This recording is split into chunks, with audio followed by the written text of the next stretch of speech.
കത്തുന്ന കപ്പലിൽ നിന്നുള്ള കണ്ടെയ്നറുകൾ കടലിൽ പതിച്ചതോടെ തീരദേശത്ത് വീണ്ടും ആശങ്ക. കണ്ടെയ്നറുകൾ തെക്കുകിഴക്കൻ തീരപ്രദേശങ്ങളിൽ ഒഴുകിയെത്താനാണ് സാധ്യത. ഔദ്യോഗിക അറിയിപ്പ് ലഭിച്ചാൽ ജാഗ്രതാ നടപടികൾ തുടങ്ങുമെന്ന് സംസ്ഥാന ദുരന്ത നിവാരണ അതോറിറ്റി അറിയിച്ചു.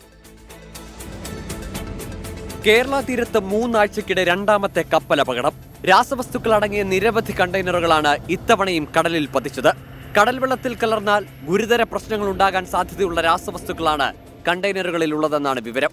ആശങ്കപ്പെടേണ്ട സാഹചര്യമില്ലെന്ന് അധികൃതർ പറഞ്ഞാലും തീരപ്രദേശത്തുള്ളവർ ഭയപ്പാടിലാണ്. അതിൻ്റെ അകത്ത് അപകടകരമായ രാസവസ്തുക്കൾ ഉണ്ടെങ്കിൽ ജനങ്ങളത് മത്സ്യം ഭക്ഷിക്കുന്ന കാര്യത്തിൽ വളരെ പിറകോട്ട് പോകും. അപ്പോൾ അത് മത്സ്യത്തൊഴിലാളികളെ സംബന്ധിച്ചിടത്തോളം വലിയ ആശങ്ക തന്നെയാണ്. ഈ മത്സ്യം വിപണനം നടക്കുന്നില്ലെങ്കിൽ ഞങ്ങൾക്ക് ജീവിക്കേണ്ട ഒരു ഇതുണ്ടാവില്ല, സാഹചര്യം ഉണ്ടാവില്ല.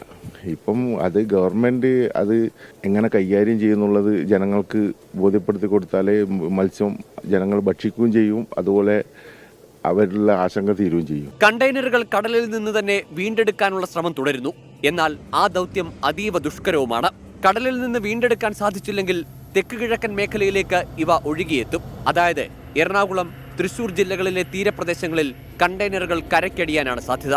ഇത് തെക്കൻ ജില്ല, പ്രത്യേകിച്ച് മധ്യ കേരളം തെക്കൻ ജില്ല, അതായത് പറയുകയാണെങ്കിൽ നമുക്ക് തൃശൂർ, എറണാകുളം ജില്ലയുടെ തീരപ്രദേശങ്ങളിലേക്ക് ഈ കണ്ടെയ്നറുകൾ എത്തിച്ചേരാനുള്ള സാധ്യത തള്ളിക്കളയാൻ പറ്റില്ല.